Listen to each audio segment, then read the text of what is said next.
Buyers, don't succumb to the pressure.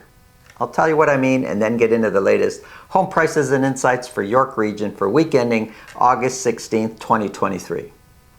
So recently with a buyer client, we were looking at a property. Now this is the second time we saw this property. We went the first time it was listed, which was about 80 days prior. We saw the house within the first 1 or 2 days it was listed. We passed it by. My buyer thought, no, that's probably not going to work out, not the house for me. So we went on with our journey of looking at other properties. Now, 80 days have passed. It's approaching 3 months. The property's still on the market. And so we circled back to it. And now my buyer's having different thoughts about this property. So we go see it again.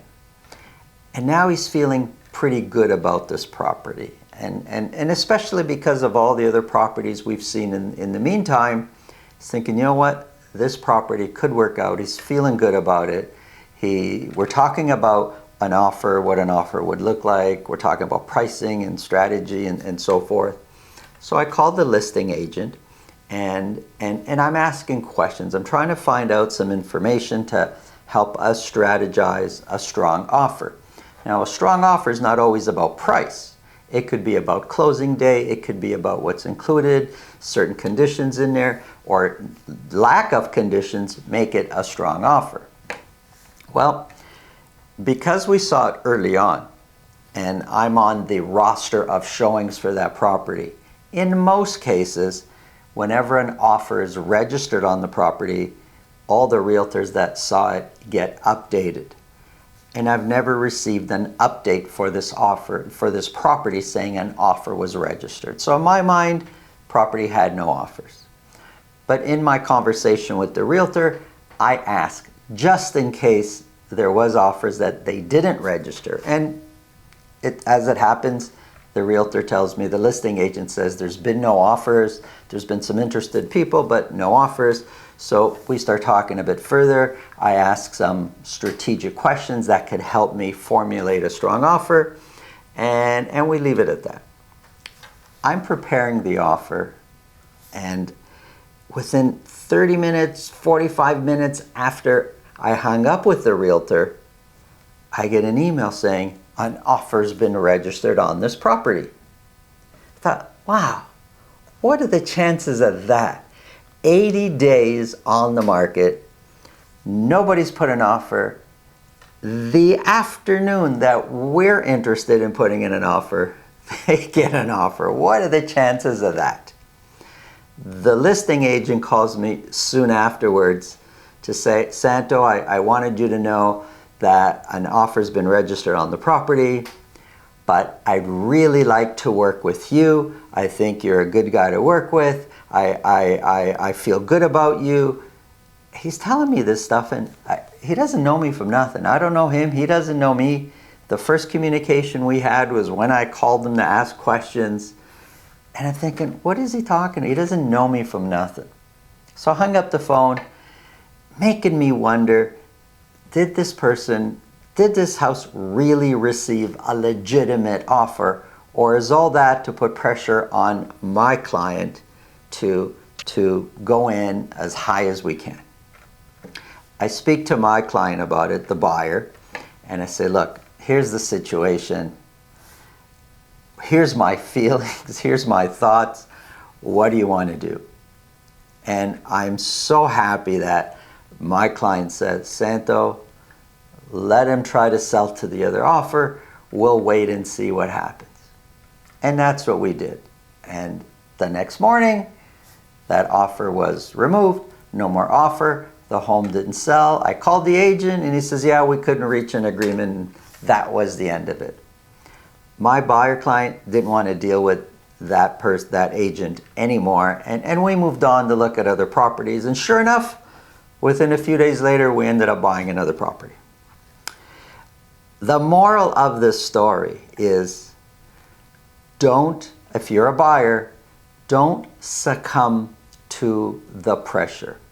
The market has changed. Now I know for certain homes, there's still going to be a lot of pressure. There's still going to be multiple offers on some of the properties that are out there. And that's where you kind of got to go through the process and figure out, the neighborhood am I looking in, is it a high demand, and is this home priced really high? Or, hey, if I don't buy this one, no problem. I'm going to wait and another listing will come up. Because I'll assure you, another listing will come up.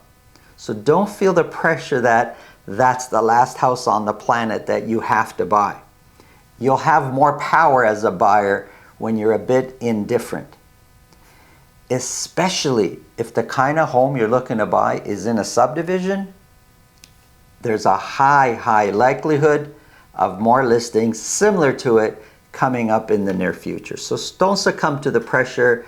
Let people do what they want to do if they want to put the pressure on you, but don't do that. Don't make the mistake. Don't let your realtor pressure you into, hey, there's an offer, if we got to get it quick or someone else is going to buy it. The realtor's not the one paying the mortgage. The realtor's not the one who's going to be paying more than what they should for the house. So, use some common sense. Don't succumb to the pressure. Do what makes sense. And if it's waiting a little bit longer, I don't know your personal situation, but I know most buyers can wait a bit longer to find the right property at the right price. If you feel this video can help somebody please pass it along. If you get value from what we're speaking about, subscribe. And if you want to speak with me about your real estate situation, selling, buying, it's really simple. Below this video in the description, there's a link to my calendar. Click on that, book a time that's convenient for you, and we'll talk about whatever's on your mind. Now, let's get into the numbers.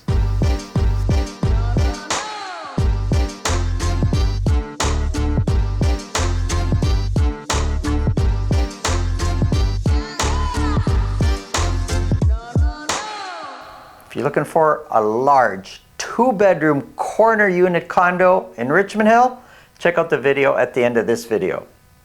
Sales in general across York region are drying up. Let's have a look. So this is average sold prices.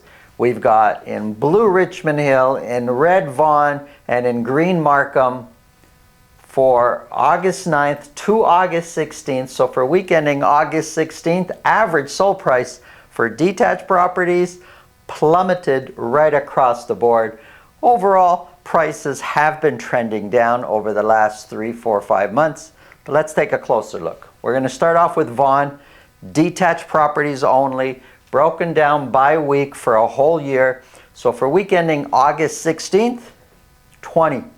That's it. Only 20 detached properties were sold. Sales have been trending down.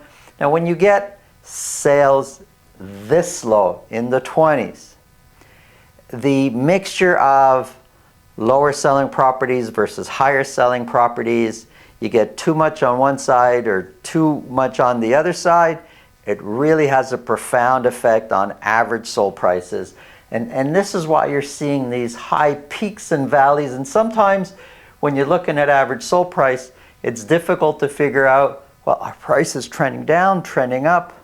Telling you overall they're trending down, and you'll know that when you're actually in the field dealing with prices and pricing up properties, and you could see in that neighborhood where prices were 4, 5, 6 months ago to where they are now. So overall they've been trending down. It's not always apparent though on a chart like this when sales are this low.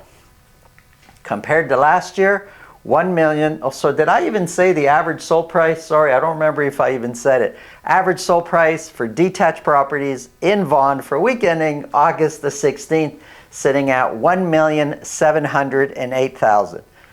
1,708 is 2% lower than where the average sold price was a year ago. The median price of 1,548 is 1% higher than where the median price was a year ago. And if we take out, for average sold price, if we take out this crazy week we had prior to the week we're in now, average sold prices are trending down over the last couple months. Median price is also trending down. 20 sold, 40% of those. Now, I know it's only 20 that have sold, but 40% of those sold at list price or more. So one of the things that I look at to help me understand what the market's doing is this percentage selling at list price or more. I know a lot of these prices are priced artificially that way. However, if we were in the 60s and 70s selling at list price or more, and now we're at 35 and 40, much lower, kind of tells you something. Tells you the confidence of listing agent, tells you the confidence of the sellers out there. And right now, fewer and fewer have confidence in pricing their home low to get the influx of buyers competing. That's just not there right now. Listings are dropping. 63 detached properties were listed. Now, here's something that's interesting. Active listings, for a while I've been saying, and in most GTA neighborhoods, active listings has been increasing, meaning there's more and more properties available for sale. But for York region, especially for Vaughan, Richmond Hill, and Markham, we're seeing a similar pattern. For a while, active listings were increasing, but over the last month and a half, active listings has been kind of flat, hasn't moved much. Months of inventory, here's a similar trend. It's up. Months of inventory is going up.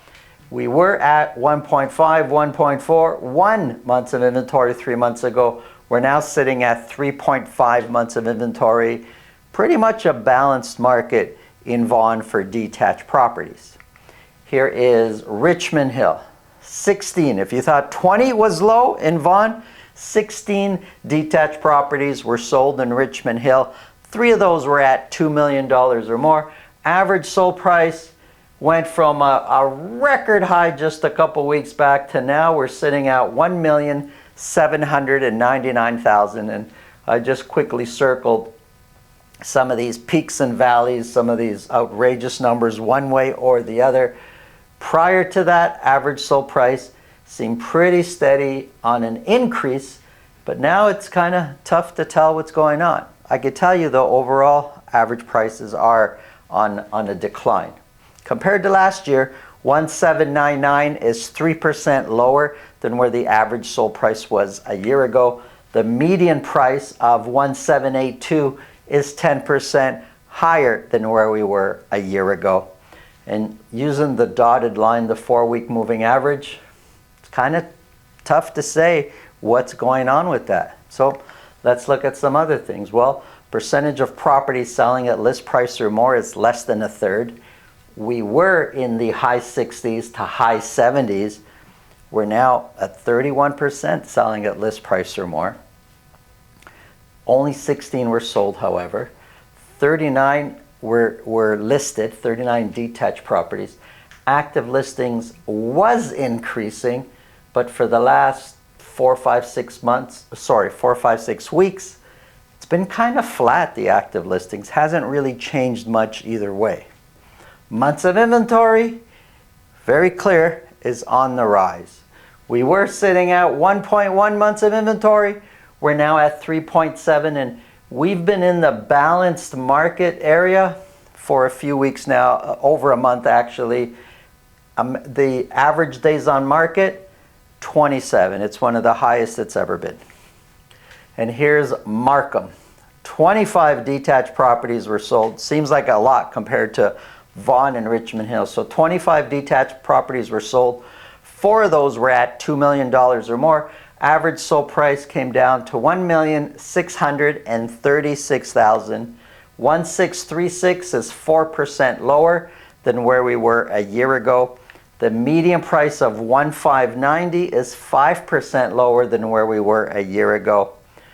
3 months ago, prices were coming down, but over the last month and a half, they kind of seem pretty flat for Markham.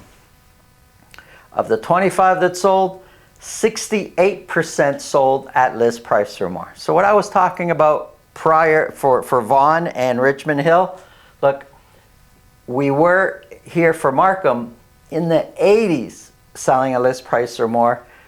This 1 week jumped up to 68, but before that we were 50 and 39%. So the amount of property selling at list price or more is coming down. Listings declining, active listings has been flat for 2 months, 2.5 months in Markham. So more and more choices are just not becoming available in Markham. And months of inventory is on the rise, but not as much as it is in Vaughan and in Richmond Hill. We went from 0.9 to 1, from 1 to 2.2 months of inventory. I'm ignoring the one crazy week there. So we're at 2.2 months of inventory. We're approaching a balanced market. Markham has a whole different buying and selling experience than Vaughan and Richmond Hill. This is for detached properties. Let's look at condos. This is for all of York region. Maybe it's not apparent every single week, but overall sales are trending down. 38 condos were sold. 5 of those were at $1 million or more. Average sold price jumped up a little bit to $726,000. Overall, it kind of seems prices are pretty flat for condos over the last 3 months or so. Compared to last year, $726,000 is 16% higher than where the average sold price was a year ago. The median price is 6% higher at $672,000. And looking at the dotted line, yeah, the average sold price seems kind of flat. Median price was going up. Now, because of this 1 week here, it kind of looks like it's trending down, but overall, I think it'll kind of balance out, especially when we see what's going on with average sold price. Of the 38 that sold, 29% sold at list price or more. It used to be 50 and 60%. We're now at 29%. Listings were trending down for the last 3 weeks. They've been trending up. Active listings is not flat. In the detached market, active listings have been flat for the last few weeks to 1.5, 2 months. But for condos, almost every week it seems, more and more condos are remaining unsold. So the pool of properties or condos available for sale is increasing. So there's more choices. Months of inventory, 3.3 months of inventory, pretty clear it's going up, and we're sitting in a balanced market when it comes to condos. Here's a quick summary. Pretty much we're in a balanced market across all the groups there. Markham, a bit more competitive than the rest of the areas in York region. Thanks for watching. Now check out the awesome 2-bedroom corner unit condo in Richmond Hill. Welcome to the Grand Genesis, located at 9088 Yonge Street. This is Unit 705A. It's a large corner suite, great views from these floor-to-ceiling windows. You get sunshine all day. It's almost 900 square feet, and you get 2 bedrooms, a large den, 2 full bathrooms, and comes with parking and locker. Location, you can't beat it. You're in South Richvale, Richmond Hill. You could walk to Hillcrest Mall, Silver City, lots of shopping, restaurants. Everything is close by. Have a look.